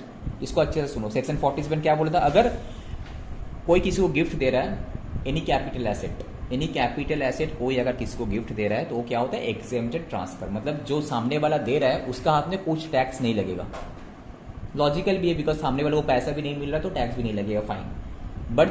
बट जिसको दे रहा है, जो रिसिपिएंट है, सपोज हम सौरभ को गिफ्ट कर रहे हैं, ओके, जो हम जो एसेट गिफ्ट कर रहे तो मेरा लिए कोई टैक्स नहीं लगेगा, although it is a transfer in capital gain, but it is a exempted transfer, तो टैक्स नहीं लगेगा मेरा हाथ में। बट सौरभ को ये प्रॉपर्टी किसमें मिला, फ्री ऑफ कॉस्ट में मिल गया। तो सौरभ को ये प्रॉपर्टी किससे मिल गया, फ्री ऑफ कॉस्ट में। अब सौरभ का हाथ में सेक्शन 56(2) सब सेक्शन 10 एप्लीकेबल हो जाएगा। वो चेक करेगा ये जो गिफ्ट मिला, अगर इमूवेबल प्रॉपर्टी है तो वो चेक करेगा क्या ये रिलेटिव से मिला, तो उसके हाथ में भी टैक्स नहीं लगे, एग्जेम्प्ट होगा। क्या ये नॉन रिलेटिव से मिला, तब वो चेक करेगा क्या इसका स्टैम्प ड्यूटी वैल्यू 50,000 से ज्यादा है, अगर ज्यादा है तो entire stamp duty value will be taxable in the hands of Saurabh, right. मेरे लिए कोई टैक्स नहीं लगेगा, बट इसके लिए डिपेंड करता है टैक्स लगेगा कि नहीं लगेगा, डिपेंड करता है कि उसको रिलेटिव से मिला या फिर नॉन रिलेटिव से मिला। रिलेटिव से मिला तो nothing is taxable for him, but अगर नॉन रिलेटिव से मिला तो क्या हो जाएगा, उसके लिए टैक्सेबल हो जाएगा एज पर सेक्शन 52(10) अगर स्टैम्प ड्यूटी वैल्यू 50,000 से ज्यादा हुआ तो, अगर उसको आईपी मिला होगा तो, अगर उसको मूवेबल प्रॉपर्टी मिला होगा तो चेक करके उसका एग्रीगेट फेयर मार्केट वैल्यू 50 से ज्यादा है तो, राइट। ये फर्स्ट सिनेरियो गिफ्ट वाला केसेस हम बता रहे। अब बाद में क्या क्या सौरभ के पास, तो सौरभ के पास दो सिनेरियो, ओके, तो देखो हम यहाँ पे भी देखो दो सिनेरियो हम लिखे हैं। क्या ओनर जब ट्रांसफर करा कैपिटल एसेट, गिफ्ट दे रहा किसी को, क्या एग्जेम्प्टेड ट्रांसफर, तो कैपिटल गेन में कोई टैक्स नहीं लगेगा। बट जो रिसीवर है उसके पास दो सिचुएशन अराइज हो सकता है एज पर सेक्शन 56(2)(10)। एक, अगर सामने उसको रिलेटिव से मिला होगा ये कैपिटल एसेट तो क्या होगा, उसके लिए एग्जेम्प्ट हो जाएगा एज पर सेक्शन 56(2)(10)। बट अगर उसको नॉन रिलेटिव से मिला होगा तो उसके लिए क्या हो जाएगा, जो डिफरेंसेस से टैक्सेबल हो जाएगा, दैट इज बेसिकली जो स्टैम्प ड्यूटी वैल्यू होगा वो स्टैम्प ड्यूटी है, सपोज उसका स्टैम्प ड्यूटी वैल्यू था कितना, मोर देन 50,000 था, तो entire stamp duty value will be taxable for Saurabh as per section 56(2)(10)। समझ में आ रहा, कैपिटल गेन में एग्जेम्प्ट था, चाहे जो भी हम किसी को भी दे मेरा लिए एग्जेम्प्ट है, बट सामने वाला जो रिसिपिएंट है उसके लिए टैक्स लगेगा या नहीं लगेगा अंडर सेक्शन 56(2)(10) भूत नहीं है, टेंशन मत लो, IFOS में डिपेंड करता है, उसको रिलेटिव से मिला तो एग्जेम्प्ट है, नॉन रिलेटिव से मिला तो टैक्सेबल है। बट अगर उसका स्टैम्प ड्यूटी वैल्यू अगर आईपी है तो इंडिविजुअल चेक करेंगे, अगर कैप अदर देन आईपी होगा तो aggregate fair market value check करना है, उसका अगर देखना है कि 50 से ज्यादा है तो टैक्सेबल हो जाएगा as a income from other sources. अब यही दो सिनेरियो को लेके हम फिर काम करें। बाद में सौरभ क्या किया, इस लैंड जो भी उसको प्रॉपर्टी मिला था कैपिटल एसेट, चाहे वो लैंड एंड बिल्डिंग हो चाहे वो कुछ अदर कैपिटल एसेट हो, वो बेच दिया। अब वो जब बेचेगा फिर इसका हाथ में कैपिटल गेन टैक्स लगेगा, तो ये जब बेचेगा उसके लिए फुल वैल्यू ऑफ कंसिडरेशन क्या होगा, जितना में वो बेचा, जैसे कि हम यहाँ पे लिए 52 लाख में बेचा हो, 52 लाख उसके लिए फुल वैल्यू ऑफ कंसिडरेशन आएगा। अब कॉस्ट ऑफ एक्विजिशन क्या होगा, अब डिपेंड करता है कॉस्ट ऑफ एक्विजिशन क्या होगा, डिपेंड करता है सौरभ को जब ये प्रॉपर्टी मिला था तो इनकम फ्रॉम अदर सोर्स में तुम उसका ट्रीटमेंट क्या की थी। अगर उसको रिलेटिव से मिला था उसके लिए क्या था, फ्री में, उसके लिए कोई टैक्स नहीं लगा था। इन दैट केस अगर उसको रिलेटिव से मिला होगा तो उसके लिए कोई टैक्स नहीं लगा। इन दैट केस उसका कॉस्ट क्या माना जाएगा, जो प्रीवियस ओनर हम जो उसको गिफ्ट किए थे मेरे लिए जो कॉस्ट था उसके लिए भी वही कॉस्ट होगा, जो कैपिटल गेन का जो नॉर्मल रूल्स हम लोग सीख के आए थे। तो सेक्शन 49 सबसेक्शन 1 जो हम लोग कैपिटल गेन में रीड किए थे, तो नॉर्मली अगर कोई गिफ्ट वाला प्रॉपर्टी तुमको मिला, यही वाला प्रॉपर्टी अगर हम मार्केट में बेचते हैं तो मेरा कॉस्ट ऑफ एक्विजिशन क्या माना जाएगा, प्रीवियस ओनर का माना जाएगा, प्रोवाइडेड जब तुमको ये कैपिटल एसेट मिला सामने वाले से, तुमको इनकम फ्रॉम अदर सोर्स में कोई टैक्स नहीं लगेगा उसके ऊपर। तो प्रीवियस ओनर का जो कॉस्ट था वही तुम्हारा कॉस्ट माना जाएगा as per section 49 subsection 1। Sangeeta बुझते पारछो, मतलब समझ में आया। सपोज सौरभ को फर्स्ट दो सिनेरियो लेके चले, फर्स्ट सिनेरियो में सौरभ को रिलेटिव से मिला था, तुमको समझ में आ रहा। अब रिलेटिव से जब मिला था उसका हाथ में तो कोई टैक्स नहीं था, इनकम फ्रॉम अदर सोर्स में नील था। तो सर जब सेल करेगा तो ठीक है, सेल वैल्यू तो मिल गया, बट कॉस्ट क्या होगा, इसका अपने कॉस्ट नील है, तो प्रीवियस ओनर का जो मेरा कॉस्ट है वो माना जाएगा एज पर सेक्शन 49 सबसेक्शन 1। तो पीरियड ऑफ होल्डिंग भी कब से काउंट होगा, प्रीवियस ओनर से काउंट होगा, सब कुछ प्रीवियस ओनर से काउंट होगा। ओके, तो यहाँ पे वही हम लिख रहे हैं यहाँ पे। अब दूसरा सिनेरियो क्या है, सौरभ को हम रिलेटिव नहीं है सौरभ का, हम I am non relative for Saurabh. तो अब जब सौरभ को दिए होंगे तो सौरभ चेक किया होगा उसका स्टैम्प ड्यूटी वैल्यू तो 50 से ज़्यादा है, तो इंटा सपोज उस घर का प्राइस था तुम्हारा 35 लाख, ओके, सपोज उस घर का स्टैम्प ड्यूटी वैल्यू था तुम्हारा 35 लाख ऑन द डेट हम जब उसको गिफ्ट दिए थे उस दिन उस घर का वैल्यू था 35 लाख, ओके। तो 35 lakh entire 35 lakh will be taxable in the hands of Saurabh under income from other sources, right. Free में मिला था बट स्टिल 35 लाख उसका इनकम में घुस गया, इनकम फ्रॉम अदर सोर्सेस में। तो अब जब सौरभ बाद में इसी प्रॉपर्टी को बेचेगा तो उसका सेलिंग प्राइस जो होने का जितना बेचेगा वो होगा, माइनस कॉस्ट क्या होगा, प्रीवियस ओनर का कॉस्ट होगा कि इसका हाथ में जितना टैक्सेबल हुआ तो वो होगा, उसका हाथ में जो टैक्सेबल लगा था 35 लाख, तो 35 लाख उसका कॉस्ट माना जाएगा, ठीक है। तो यहाँ पे सेक्शन 49(4) क्या बोलता है कि अगर तुम सामने वाला जो रिसिपिएंट था उसको इनकम फ्री जो गिफ्ट मिला था उसका अगर इनकम फ्रॉम अदर सोर्स में टैक्सेबल लगा है, बाद में अगर इसी प्रॉपर्टी को बेचता है तो जिस अमाउंट का ऊपर वो टैक्सेबल इनकम में घुसा था जितना अमाउंट में, उतना ही अमाउंट उसके लिए कॉस्ट ऑफ एक्विजिशन माना जाएगा, प्रीवियस ओनर का नहीं माना जाएगा। उसका हाथ में जितना स्टैम्प ड्यूटी वैल्यू था या फिर फेयर मार्केट वैल्यू जो भी टैक्सेबल हुआ था उसके हाथ में वही उसका कॉस्ट ऑफ एक्विजिशन बन जाएगा एज पर सेक्शन 49(4). क्लियर। ये है तुम्हारा relationship between capital gain and income from other sources. Capital gain में जो भी दे रहे हैं हम किसी को गिफ्ट दे रहे हैं तो मेरे लिए कोई टैक्स नहीं लगेगा, एग्जेम्प्ट है। बट सामने वाला को टैक्स लग जाएगा इनकम फ्रॉम अदर सोर्स में, डिपेंड करता है। अगर उसको रिलेटिव से मिला होगा तो नथिंग इज टैक्सेबल, एग्जेम्प्ट है। अगर नॉन रिलेटिव से मिला होगा तो आप वो चेक करेगा भाई किस टाइप का एसेट है, गिफ्ट है, कैश गिफ्ट है, या फिर इमूवल प्रॉपर्टी है, या फिर बोलो अदर देन इमूवल प्रॉपर्टी है। तो चेक करिएगा, तीनों के लिए अलग अलग रूल्स। कैश गिफ्ट के लिए एग्रीगेट 50 से ज़्यादा है, इमूवल प्रॉपर्टी है इंडिविजुअली चेक करेगा, फ्री में मिला स्टैम्प ड्यूटी वैल्यू 50 से ज़्यादा है तो टैक्सेबल हो जाएगा। अगर उसको other than land and building मिला तो क्या करे, एग्रीगेट फेयर मार्केट वैल्यू 50 से ज़्यादा है तो entire fair market value will be taxable. अगर वो टैक्सेबल हो गया उसके हाथ में, बाद में जब इस प्रॉपर्टी को बेचेगा तो जितना वैल्यू उसका टैक्सेबल इनकम में घुसा था वही उसका कॉस्ट ऑफ एक्विजिशन माना जाएगा एज पर सेक्शन 49(4). ठीक है, ये देखो एक समरी करके बना के दी है, समझ में आया? कोई डाउट नितेश? अब देखो यही वाला एक एग्जांपल यहाँ पे दिख रहा है तुमको। क्वेश्चन नंबर 3 में आ जाओ, नेक्स्ट पेज में आ जाओ। तो लोग एब्सेंट मत करना, ठीक है? रिवीजन में बहुत टाइम चले जाते हैं, एक ही चीज लास्ट क्लास में हम रिवीजन किए थे। Connection between capital gain and other source, ये हेडिंग तुम लोगों को दिख रहा है। तो देखो एक्स परचेज किया था एक प्रॉपर्टी का 1/4/2021 में, अच्छे समझा, 20 लाख रुपया में। एक्स कौन है? सपोज एक्स हम है, ठीक है, हम परचेज किए थे 1 लाख में। अब हम क्या किए, इस प्रॉपर्टी को गिफ्ट कर दिए किसको? वाई को। कब किए? 1/12/2021 में। जब हम गिफ्ट किए उसका स्टैम्प ड्यूटी वैल्यू कितना था? 35 लाख। तो एक बात बताए, एक्स जो गिफ्ट किया वाई को, क्या एक्स के लिए टैक्स कुछ टैक्स लगेगा? टैक्स लगेगा भी तो कौन सा हेड में लगेगा? कौन सा हेड में लगेगा? क्या टैक्स लगेगा कि एग्जेम्प्ट है? एग्जेम्प्ट है, टैक्सेबल है under capital but exempt transfer है। एक्स के लिए क्या कैपिटल एसेट ट्रांसफर हो रहा है? एक्स वाई को जब कैपिटल एसेट दे रहा है तो ट्रांसफर तो हो रहा है but it is exempt transfer under section 47। तो एक्स का हाथ में नथिंग इज टैक्सेबल।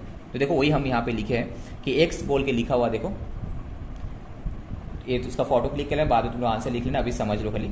एक्स बोल के देखो क्या गिफ्ट दिया है, गिवर है जो गिफ्ट दिया है। तो एक्स का हाथ में एग्जेम्प्टेड ट्रांसफर है under section 47। No capital gain is taxable in the hands of mister X for making gift to Y. ठीक है, एक्स जब वाई को ट्रांसफर किया, चाहे किसी और को भी देता, तो एक्स के हाथ में नथिंग इज टैक्सेबल। ट्रांसफर तो था बट ये एग्जेम्प्टेड ट्रांसफर है। अब हम आ जाते हैं वाई के हाथ में। अब देखो वाई क्या किया, वाई क्या किया, इस प्रॉपर्टी को गिफ्ट में मिला था, ठीक है। अब हमको चेक करना है वाई को इस प्रॉपर्टी गिफ्ट में मिला था, तो क्या ये वाई एक्स क्या वाई के लिए रिलेटिव, वाई को जो मिला गिफ्ट, अब हमको चेक करना है क्या वाई रिलेटिव से मिला या फिर नॉन रिलेटिव से मिला है। Section 56(2)(10), okay. तो बोलो यहाँ पे रिलेटिव से मिला या फिर नॉन रिलेटिव से मिला। क्वेश्चन साइलेंट में तो नॉन रिलेटिव से मिला, तो क्या इसके लिए टैक्सेबल हो जाएगा? 50 कितना से ज़्यादा है? 50,000 से ज़्यादा है। यहाँ जो मेरा स्टैम्प ड्यूटी वैल्यू जो फ्री में हमको मिला, दैट इज गिफ्ट जो मिला आईपी इमूवल प्रॉपर्टी, इसका stamp duty value is more than 50,000। तो entire stamp duty value that is entire 35 lakh will be taxable as income from other sources, ठीक है। तो वाई का हाथ में क्या होगा, स्टैम्प ड्यूटी वैल्यू जो है 50 से ज्यादा है, तो entire stamp duty value that is 35 lakh is taxable, right? समझ में आया? उसके हाथ में एग्जेम था बट हमको जब मिला हमसे गवर्नमेंट टैक्स ले लिया इनकम फ्रॉम अदर सोर्स में। अब बाद में हम वाई क्या किया, बेच दिए मार्केट में। इसी प्रॉपर्टी को हम बेचे, जो भी ईयर में बेचे, तो हम कितने में बेचे? 52 लाख में बेचे। तो हम क्या जब इस साल बेचेंगे उस साल क्या है, फिर से मेरा हाथ में कैपिटल गेन होगा। हम जो प्रॉपर्टी बेच रहे हो तो कैपिटल एसेट है, तो फिर से कैपिटल गेन का कैलकुलेशन करने पड़ेगा। तो फुल वैल्यू ऑफ कंसिडरेशन कितना होगा? 52 लाख। लेस कॉस्ट क्या होगा? यहाँ पे क्वेश्चन ये है कि सर कॉस्ट क्या होगा, बताओ। 35 लाख ही होगा, बिकॉज 35 लाख के ऊपर तो मेरा टैक्सेबल इनकम में घुसा है, हम तो टैक्सेबल टैक्स पे किए 35 लाख के ऊपर, तो 35 लाख ही मेरा यहाँ पे कॉस्ट होगा। प्रीवियस ओनर का जो कॉस्ट है 20 लाख वो नहीं होगा। अगर ऐसा होता रिलेटिव से मिलता तो मेरा cost of acquisition previous owner का लेते, बिकॉज हमको टैक्स नहीं देने लगा था। बट नॉन रिलेटिव से मिला था 35 लाख का ऊपर हमको यहाँ पे टैक्स देने पड़ा था। इंटायर 35 लाख ही मेरा कॉस्ट ऑफ एक्विजिशन माना जाएगा। राइट, क्लियर, समझ में आ रहा है? अब इसी के बाद देखो दूसरा सिनेरियो लेके है।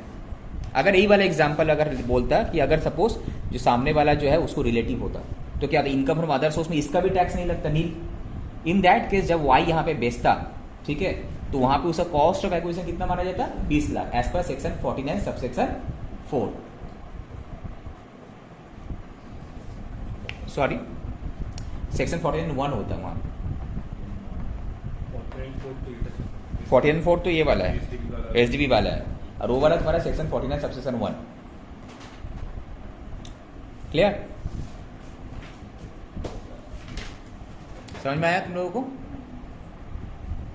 फिर से बता रहे, दो सिनेरियो यहाँ पे हो सकता है। जो वाई को गिफ्ट मिला उसको अगर रिलेटिव से मिला होगा तो जब गिफ्ट मिलने का टाइम में एग्जेम्प्ट था तो उसका कॉस्ट प्रीवियस ओनर का माना जाएगा as per section 49 subsection 1। But अगर जब गिफ्ट मिला उसके हाथ में टैक्सेबल हो गया इनकम फ्रॉम अदर सोर्स में, तो उसका कॉस्ट क्या माना जाए? जितना में टैक्सेबल हुआ था वही वैल्यू इसके लिए कॉस्ट बन जाएगा। Okay, as per section 49 subsection 4। उस केस में प्रीवियस ओनर होगा तो 49(1), अगर एफएम स्टैम्प ड्यूटी वैल्यू वाला हुआ तो 49(4). ओके, देखो दूसरा सिनेरियो क्या है, वही वाला सिनेरियो यहाँ पे। What would be your answer if Y receive gift from relative? अगर रिलेटिव से मिलता तो क्या होता? तो इनकम फ्रॉम अदर सोर्स में एग्जेम्प्ट होता मेरा, ऑल दो स्टैम्प ड्यूटी वैल्यू 50 से ज़्यादा होता तब भी एग्जेम्प्ट होता रिलेटिव से मिलता तो। अब जब हम कैपिटल गेन करते, जब हम सेल करते हो प्रॉपर्टी को, तो यहाँ पे कॉस्ट क्या होता? 20 लाख होता, समझ में आया, माइनस 20 लाख। तो सेक्शन क्या होता है? Section 49 subsection 1। प्रीवियस ओनर का जो कॉस्ट है उसी का कॉस्ट माना जाता है, प्रीवियस ओनर का जो पीरियड ऑफ होल्डिंग है उसी का पीरियड ऑफ होल्डिंग माना जाता है। क्लियर, दोनों में रिलेशनशिप समझ में आया? ठीक है, इसको बाद में ऐसे फोटोकॉपी करके नोट अपडेट कर लेना अच्छे से। अब आ जाते क्वेश्चन नंबर 9 में। देखो क्वेश्चन नंबर 9 देखो,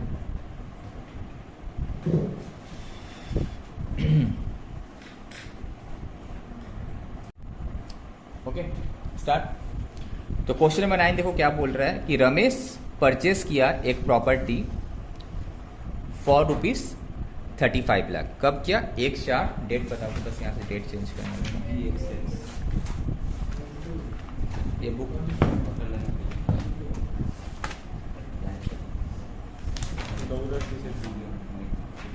अच्छा एक हो गया था क्या? तो 1/4/2000 आज से रिकॉर्ड कर रहे, 1/4/2021 में सपोज ये हम परचेस किए प्रॉपर्टी, रमेश परचेस किया था।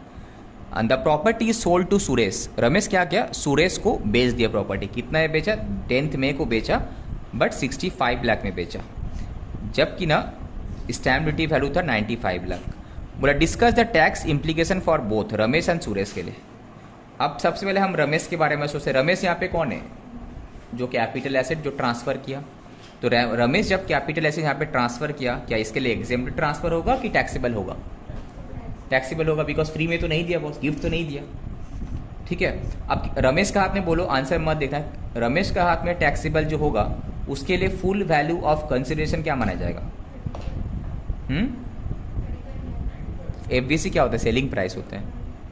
फुल वैल्यू ऑफ कंसिडरेशन मतलब कितना में हम सेल कर रहे, सेल करे कितना पैसे मिल रहे हैं, तो क्या होगा? हाँ 65 भी है, 95 भी है। तो यहाँ पे सेक्शन 50C आएगा, याद आ रहा है? अगर कोई लैंड एंड बिल्डिंग बेचता है, उसका सेलिंग प्राइस अगर स्टैम्प ड्यूटी वैल्यू से कम है, हमको चेक करना है। स्टैम्प ड्यूटी उल्टा कर सकते हैं, स्टैम्प ड्यूटी वैल्यू अगर 65 लाख का 110% से ज़्यादा है तो स्टैम्प ड्यूटी वैल्यू ही उसका क्या हो जाएगा? फुल वैल्यू ऑफ कंसिडरेशन हो जाएगा। सेक्शन 50 से याद आ रहा होगा, क्रॉस चेक करना। स्टैम्प ड्यूटी वैल्यू तुम्हारा कितना से ज़्यादा होगा? 65 लाख का 110% से ज़्यादा होगा, आराम से ज़्यादा है। तो 95 लाख ही मेरा क्या होगा? Full value of consideration. अब माइनस करें कॉस्ट ऑफ एक्विजिशन। अगर यहाँ पे शॉर्ट टर्म लॉन्ग टर्म देख लेना, उस हिसाब से अगर इंटरेस्ट का बेनिफिट मिलेगा तो ये तुम्हारा होगा। फिलहाल यहाँ पे शॉर्ट टर्म कैपिटल गेन हो रहा है, राइट? तो रमेश का हाथ में एक ट्रीटमेंट होगा, बट सामने वाला सुरेश का हाथ में क्या ट्रीटमेंट होगा? देखो थोड़ा देर पहले जो हम डिस्कस किए, जो capital gain income from others उसका रिलेशन, वो क्या गिफ्ट वाला केस था। अब ये क्या है? विथ कंसिडरेशन वाला केस है। अब जब तुम बेचा होगा तो तुमको तो इतना कितना का टैक्स लगा, 95 या 35, 60 लाख का टैक्सेबल तुम्हारा इनकम में चले गया। अब सूरज को मिल गया कितना का प्रॉपर्टी भाई, 95 लाख का प्रॉपर्टी सूरज को मिल गया 65 लाख में, राइट। अब सूरज को भी इनकम टैक्स छोड़ने वाला नहीं, उसको भी टैक्स लेगा। अब बोलेगा भाई तुमको तो आईपी मिला, लैंड एंड बिल्डिंग मिला, तो वो बोलेगा कि स्टैम्प ड्यूटी वैल्यू एंड जो तुम कंसिडरेशन पेड का दोनों का डिफरेंसेस कितना से ज्यादा होना चाहिए, 50,000 या फिर 65 लाख का 10%, मतलब कितना 6,50,000, whichever is higher that is 6 lakh. दोनों का डिफरेंसेस अगर 6,50,000 से ज्यादा है तो entire difference will be taxable as income from other sources. तो देखो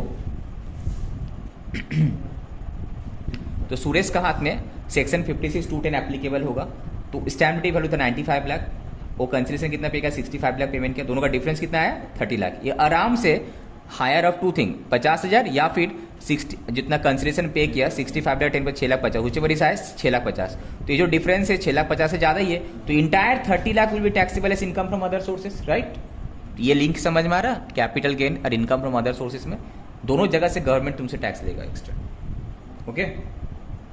अब बाद में ये जब बेचेगा, अब सपोज बाद में सुरेश अगर ये प्रॉपर्टी को बेचता है तो सुरेश का हाथ में कॉस्ट क्या होगा, 95 लाख की कॉस्ट होगा ना, घुमा फिरा के तो 65 प्लस 95 तो दे ही दिया, जितना टैक्सेबल होता है एक्स्ट्रा, तो 65 लाख प्लस यहाँ जितना टैक्सेबल होता 30 लाख, तो ultimately 65 plus 30 95 lakh will be as a cost of acquisition for Suresh, बाद में जब वो सुरेश उसको बेचेगा,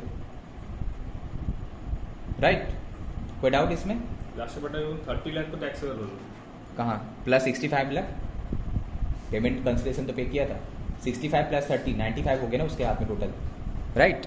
तुम लोग बोलोगे सर उसके लिए तो कॉस्ट 65 की, 65 भी पेमेंट किया, बट बाकी 35 के ऊपर तो टैक्स तो पेमेंट किया, वो 30 लाख के ऊपर, तो 30 लाख भी उसका इसमें ऐड होगा ना, 65 जो एक्चुअल में कंसिडर पे किया प्लस उसका टैक्सेबल इनकम में जितना आ रहा है, तो 30 लाख, तो 65 प्लस 30 95 लाख उसका कॉस्ट ऑफ एक्विजिशन होगा। जब बाद में वो कैपिटल गेन कैलकुलेट करेगा अपना सुरेश, जब बाद में किसी को बेचेगा वो क्या करेगा, फिर कॉस्ट माइनस करेगा, कितना होगा कॉस्ट 65 प्लस यहाँ पे 30 लाख दैट इज 95 लाख, ठीक है।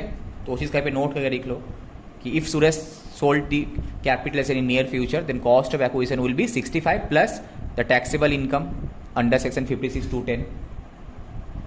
Mr. X HUF has got the gift during previous year 21-22 ना compute the income taxable under section 30। तो देखो कहाँ से मिला था, 3 लाख रुपया उसको मिला था, कैश गिफ्ट मिला था, बट किससे मिला हमको, एक सन से मिला, तो सन क्या हो गया, रिलेटिव हो गया, तो एग्जेम्प्ट है। Daughter in law of the karta, daughter in law of the karta, HUF में क्या होता है, एक कर्ता होता है जो फैमिली के हेड होता है, ठीक है। और हम कौन है, मिस्टर एक्स है, हम भी HUF का एक मेंबर है, ओके सभी रिलेटिव, तो ऑब्वियस है तो दोनों एग्जेम्प्ट होगा, राइट। तो वहां पे देखना दोनों एग्जेम्प्ट है, आंसर में देखना। नेक्स्ट 2 लाख मिला, 2 लाख मिला किससे, मैरिड डॉटर से, और 1 लाख मिला किससे, सन इन लॉ ऑफ कर्ता से मिला, ठीक है। सन इन लॉ तो उसका वहां से वो तो टैक्सेबल हो जाएगा, सन इन लॉ तो मेरा फैमिली का है नहीं, ठीक है। मैरिड डॉटर तो तुम्हारा एग्जेम्प्ट, डॉटर बोला है वहां पे, मैरिड और अनमैरिड, ठीक है। इस तरह से देख लेना तुम लोग इसको। अब आ जाते हैं हम लोग ये वाला टॉपिक में, ओके लेट्स कंटिन्यू। तो अब हम लोग स्टार्ट करते हैं section 56(2) subsection sub clause 7B, 56(2)(7B, इसका नाम है एंजल टैक्स बोल रहा है, ठीक है। ये बेसिकली क्या है, सिंपल सा चीज़ है। सपोज अगर हम कोई कंपनी का शेयर हम परचेस करते हैं, ठीक है, उसको पहले हम प्रोविजंस को रीड करते हैं 1 by 1 कि where a closely held company, closely held company क्या होता है अभी हम बताएंगे क्या होता है क्लोजली हेल्ड कंपनी, रिसीव्स किससे, from any person being a resident, ठीक है, जो कि ना एक रेसिडेंट है, एनी कंसिडरेशंस मतलब एनी पेमेंट, किस लिए पेमेंट मिला, फॉर इशू ऑफ शेयर्स, हम शेयर्स इशू किए मार्केट में, ठीक है, जो कि ना एक रेसिडेंट उसको परचेस किया, उसका बदले में पेमेंट किया, but at a premium, premium मतलब क्या होता है, फेस वैल्यू से ज्यादा प्राइस में हम किया, एट अ प्रीमियम। तब बोला था एग्रीगेट कंसिडरेशन जो रिसीव हुआ, जो टोटल जो हमको पैसा मिला, aggregate consideration received for such shares as exceeds the fair market value, जो फेयर मार्केट वैल्यू से जितना ज्यादा हुआ, that differences shall be taxable in the hands of such company as income from other sources. Simple चीज है। Closely held company क्या होता है, नॉर्मली जो सा कंपनी में publics are not interested, that is normal private company वगैरह हुआ, पब्लिक लिमिटेड कंपनी जहाँ पे पब्लिक इज नॉट इन्वॉल्व, ठीक है। जैसे शेयर मार्केट में जितना भी कंपनी लिस्टेड है they are not the closely held company, जितना भी अनलिस्टेड कंपनी हो गया, प्राइवेट कंपनी हो गया, these are closely held private company, closely held company जिसमें पब्लिक आर नॉट इंटरेस्टेड। देखना यहाँ पे डेफिनेशन में तुम्हारा दिया हुआ रहेगा कहीं पे, ठीक है। तो क्लोजली हेल्ड कंपनी का मीनिंग क्या होता है? नॉर्मली अनलिस्टेड जो कंपनी सब रहता है, जो शेयर मार्केट में लिस्टेड नहीं है, प्राइवेट कंपनी, छोटा मोटा पब्लिक लिमिटेड कंपनीज वगैरह है, ठीक है। तो वो अगर क्या इस टाइप का कंपनी अगर मार्केट में शेयर इशू करता है, अगर क्लोजली हेल्ड, याद रखना कोई लिस्टेड होगा तो नहीं होगा, अगर क्लोजली हेल्ड कंपनी है मार्केट में, मतलब शेयर इशू किया, एंड शेयर इशू किया भी तो किसमें? Above face value, that is at premium में किया। तो प्रीमियम में क्या, अच्छा बात है। अब इनकम टैक्स बोल रहा भाई तुम्हारा मार्केट का फेयर मार्केट वैल्यू था, तुम अगर फेयर मार्केट वैल्यू से भी ज्यादा प्राइस में तुम इशू किया होगा तो issue price minus fair market value, दोनों का जो डिफरेंसेस है वो तुम्हारे लिए इनकम फ्रॉम अदर सोर्स में टैक्सेबल हो जाएगा। नॉट प्रीमियम, इशू प्राइस जितना में तुम इशू किया माइनस जो फेयर मार्केट वैल्यू है। प्रीमियम क्या होता है? फेस वैल्यू के साथ माइनस होता है ना। Premium is what? Anything above the face value, that is premium. तो यहाँ अरे यार हम कंपेयर किसके साथ कर रहे हैं? फेयर मार्केट वैल्यू के साथ कम, differences will be taxable what? Issue price minus fair market value, not premium. दोनों एक कैसे होगा? इशू प्राइस मैंने सपोज हमें लिख के कराने वाले लोग। ओके, तो देखो फिर से प्रोविजन रीड करो, बोला where a closely held company, ठीक है, रिसीव्स करता है from any persons being a resident any consideration, किस लिए? For issue of shares. Shares मतलब इस प्राइवेट कंपनी के लिए एप्लीकेबल है जो कि ना लिस्टेड वगैरह नहीं है। At a premium, then the aggregate consideration जो उसको मिला for such share as exceeds the fair market value, जो एक्स्ट्रा मिला, जो above the fair market value जो एक्स्ट्रा मिला, जैसा कि फर्स्ट केस में मेरा 1 रुपया मिला, उतना उसका टैक्सेबल होगा as income from other sources. However in the following cases nothing will be taxable. अगर ये वेंचर कैपिटल कंपनी है तो एक्सेम्प्ट है, ठीक है। दूसरा स्टार्टअप वगैरह है तो एक्सेम्प्ट है यहाँ पे, ठीक है। तो यहाँ पे देखो, यहाँ पे छोटा सा तुम लोग यहाँ पे दो कंडीशन समरी कर लो इसको, जैसे कि हम यहाँ पे लिखे दो conditions, 2 condition must be fulfil. First क्या? Issue price should be at premium, issue at premium होना चाहिए, that is issue price will be greater than क्या, जो हम फर्स्ट लिखे फेस वैल्यू, फर्स्ट कंडीशन। दूसरा कंडीशन क्या है? इशू प्राइस फेस वैल्यू से ग्रेटर देन होने से नहीं होगा, फेयर मार्केट वैल्यू से भी ग्रेटर देन होना चाहिए। Issue price is also greater than fair market value, तब ये दोनों कंडीशन अगर फुलफिल करेगा तभी होगा, दोनों में से एक भी नहीं करेगा फुलफिल तो नहीं होगा। तो issue price should be at premium, that is issue price is greater than face value. जो फर्स्ट एग्जांपल में देखे 10 इशू प्राइस था 12 रुपया, फेस वैल्यू था 10 रुपया, था 2 रुपया प्रीमियम में था। उसके बाद देखो issue price is also more than what, fair market value, तब जाके हम चेक किया। बट कंपेयर करें किसको? Issue price versus fair market value. अगर इशू प्राइस ज्यादा है फेयर मार्केट वैल्यू से, जो इतना ज्यादा है उतना तुम्हारा टैक्सेबल होगा as a income from other. किसके हाथ में? कंपनी के हाथ में जो इशू किया था, ठीक है। वो क्या, वो बोला कि तुम ज्यादा प्राइस में इशू किया इसीलिए, ठीक है। Venture capital company, venture capital company नहीं समझते, नहीं जो लोग कुछ नया या कुछ एक पर्टिकुलर पर्पस के लिए एक बिजनेस बनता है, जॉइंट वेंचर, हाँ जॉइंट वेंचर बोल सकते हैं, स्टार्टअप वगैरह के लिए नहीं है यहाँ पे, ठीक है। तो अब देखो क्वेश्चन नंबर 11 रीड करो। तो फर्स्ट सिनेरियो दिख रहा है तुमको कि एक्स एक प्राइवेट कंपनी है, इशू किया शेयर्स, कैसे? एक 3 सिनेरियो यहाँ पे है। फर्स्ट सिनेरियो क्या? फेस वैल्यू 10 रुपया, ओके। इशू कितने में किया? शेयर इशूड फॉर 40 रुपया। तो first condition fulfil, that is issue price is more then face value. तो प्रीमियम कितना है यहाँ पे? 30 रुपया। तो first condition is fulfil, fine. दूसरा कंडीशन क्या था? तुम्हारा इशू प्राइस जो है वो फेयर मार्केट वैल्यू से ज्यादा होना चाहिए, तो वो भी ज्यादा है। कितना ज्यादा है? 20 रुपया। अब कितना शेयर हम मार्केट में इशू किए? 1000। तो टैक्सेबल इनकम कितना आएगा मेरा? 1000 into 20। Issue price minus fair market value into number of share 1000। एक शेयर में 20 रुपया, तो 1000 शेयर में 20,000 रुपया। It will be taxable under income from other sources section 56 two subsection 7B। समझ में आया? ये सबका फोटो कॉपी हमसे कर लेना, सोल्यूशन कर लेना जिस तरह से हमने किया हुआ है। क्लियर?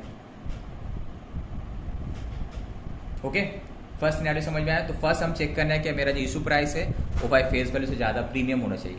सेकंड, मेरा issue price fair market value से भी ज्यादा होना चाहिए। तो जितना ज्यादा है मेरा इशू प्राइस, कंपेयर करेंगे issue price versus fair market value, तो उतना differences into number of shares. Okay, तो सेक्शन का नाम क्या है? 5627B। 2 नंबर सिनेरियो देखो, फेस वैल्यू है 10 रुपया, इशू कितना में कर रहे हैं हम? 9। तो प्रीमियम में कर रहे हैं, डिस्काउंट में कर रहे हैं हम, तो क्या सेक्शन 5627B एप्लीकेबल होगा? नहीं होगा। एक भी कंडीशन अगर फुलफिल नहीं होता एप्लीकेबल नहीं होगा। डिस्काउंट तो अलाउ नहीं, डिस्काउंट नॉर्मली तो अलाउ नहीं है, ठीक है। क्वेश्चन तो आ सकते हैं ना, वो तो बंद हो गया अभी, पहले रहा था। अब फेयर मार्केट वैल्यू यहाँ पे क्या 9 रुपये, ऑल दो fair market issue price fair market value से ज़्यादा है, 1 रुपये ज़्यादा है, but still first condition he fulfil नहीं हुआ। तो यहाँ पे तो ये लिखना है कि section 57B not attracted since issue price is less then face value. ठीक है, तो फर्स्ट कंडीशन ही फुलफिल नहीं हुआ ना, is less then face value.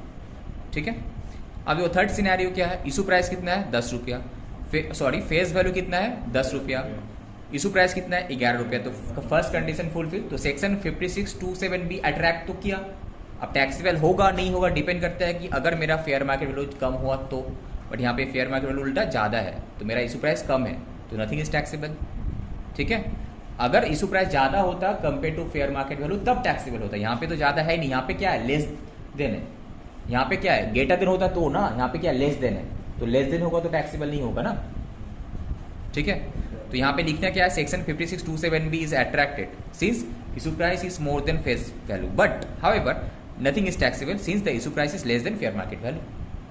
Attract तो हो गया सेक्शन 5627B बट टैक्सेबल नहीं होगा because fair market issue price is less then fair market value FMB। 3 scenario समझ में आया क्लियर, जो हम 3 सिनेरियो वहाँ दिखाएं वही टाइप का है 3 सिनेरियो। फिर से बता रहे देखो सेक्शन 5627B किसके लिए एप्लीकेबल, जो closely held company normally private company वगैरह उसके लिए एप्लीकेबल है। वो अगर शेयर इशू किया मार्केट में at premium that is face value से ऊपर तभी ये सेक्शन एप्लीकेबल होगा। अगर एट प्रीमियम किया होगा तब तुमको चेक करना है क्या मेरा issue price fair market value से ज़्यादा है, यानी अगर ज़्यादा है तो टैक्सेबल होगा जितना ज़्यादा है, अगर कम है तो टैक्सेबल नहीं होगा, बस खत्म। ठीक है,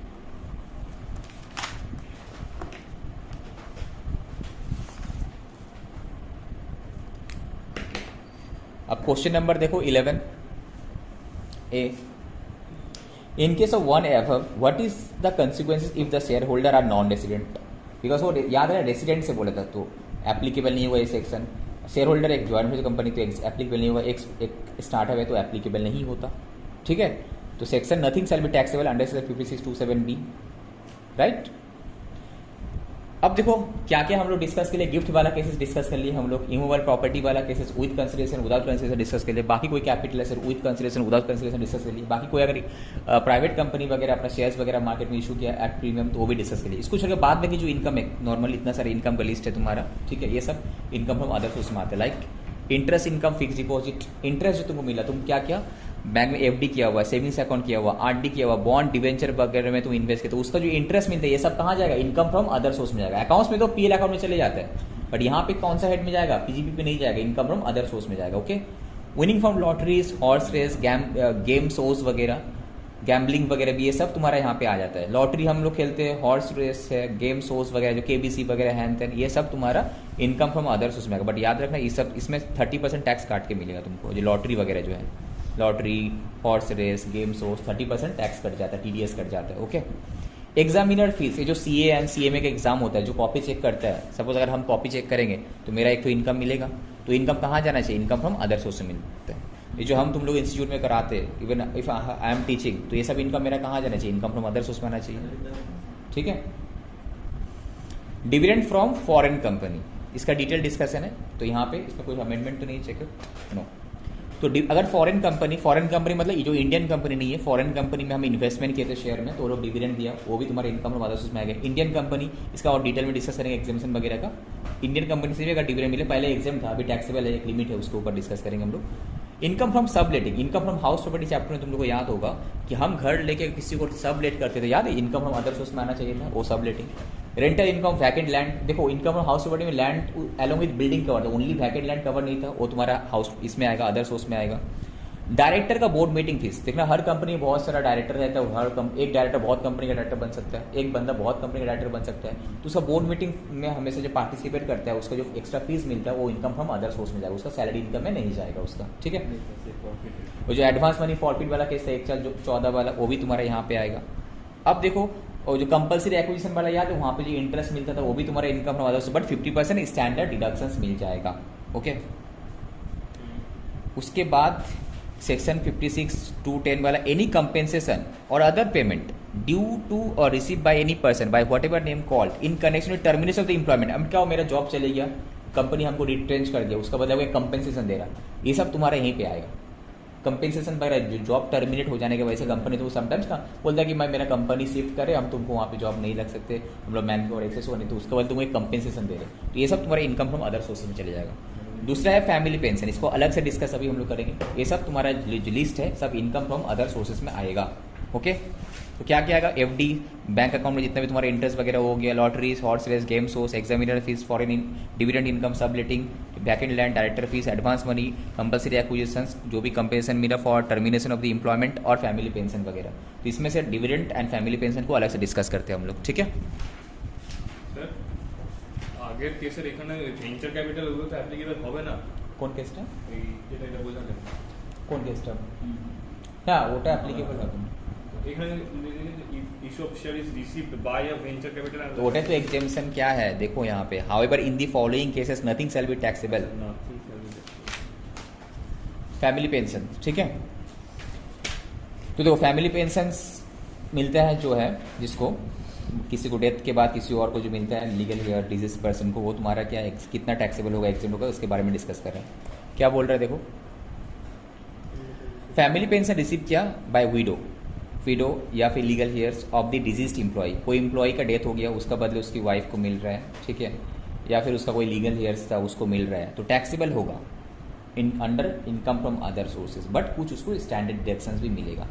However, the SEC shall be entitled to a standard deductions कितना 1/3 of the amount received or 15,000 whichever is lower, ठीक है। नो डिडक्शन अलाउड, अगर नया टैक्स मिल जाता है वो अलग बात है, छोड़ो। अब उसके बाद देखो, अगर तुम कोई मिलिट्री फोर्सेस वगैरह का कोई फैमिली था, सपोज आर्म फोर्सेस, अगर वो बंदा जिसका डेथ हुआ वो आर्म फोर्सेस में था, मिलिट्री वगैरह में, तो उसके लिए पूरा ही एग्जेम्प्ट है वो वहाँ पे, ठीक है। बट हाँ ऑपरेशनल ड्यूटी में डेथ हुआ होगा तो याद रखना, ऑपरेशनल ड्यूटी को मार्क कर लेना वहाँ पे, तो पूरा एग्जेम्प्ट हो जाएगा। हाँ, और नॉर्मल रीजन में हो, डिजास्टर में हो, नेचुरल डेथ होगा तो नहीं होगा, बट ऑपरेशनल ड्यूटी में उसका डेथ हुआ तो फुल्ली एग्जेम्प्ट हो जाएगा, उसका जो पेंशन मिलता है वो उसका फैमिली वालों को फुल्ली एग्जेम्प्ट है, ठीक है, नथिंग इज टैक्सेबल। तो नॉर्मली जो भी पेंशन मिलता है रिटायरमेंट के टाइम में, अगर उसको नहीं मिल के किसी और को मिला, डेथ हो गया तो उसका वाइफ को मिला या फिर उसका लीगल हेयर्स को मिला, तो अगर मिलिट्री वाला केसेस नहीं है तो 1/3 या फिर मैक्सिमम 15,000 whichever इज लोअर, उतना तुमको एग्जेम्पशन मिलेगा, बाकी टैक्सेबल हो जाएगा जिस साल मिलेगा इनकम फ्रॉम अदर सोर्सेज में, सब्जेक्ट टू जो लिमिट वगैरह है, स्लैब रेट वगैरह वो सब। अगर ये आर्म फोर्सेज वगैरह होगा तो नथिंग इज टैक्सेबल, पूरा एग्जेम्प्ट हो जाएगा, ठीक है। तो फैमिली पेंशन में स्टैंडर्ड डिडक्शंस 1/3 या फिर 15,000 whichever is lower, 1/3 of the amount receive या फिर 15,000 whichever इज लोअर, याद रहेगा। तो और आर्म फोर्सेस वगैरह का तो यहाँ पे बता ही दिया, नॉर्मल केसेस में जो ऊपर में कवर होगा, अगर ऑपरेशनल ड्यूटी में होगा तो पूरा एग्जेम्प्ट हो जाएगा, राइट। अब आ जाओ इंपॉर्टेंट जो है dividend income, okay let's continue. Family pension वाला समझ में आ गया, ठीक है। अब आ जाते हैं डिविडेंड इनकम का टैक्सेशन कैसे होगा।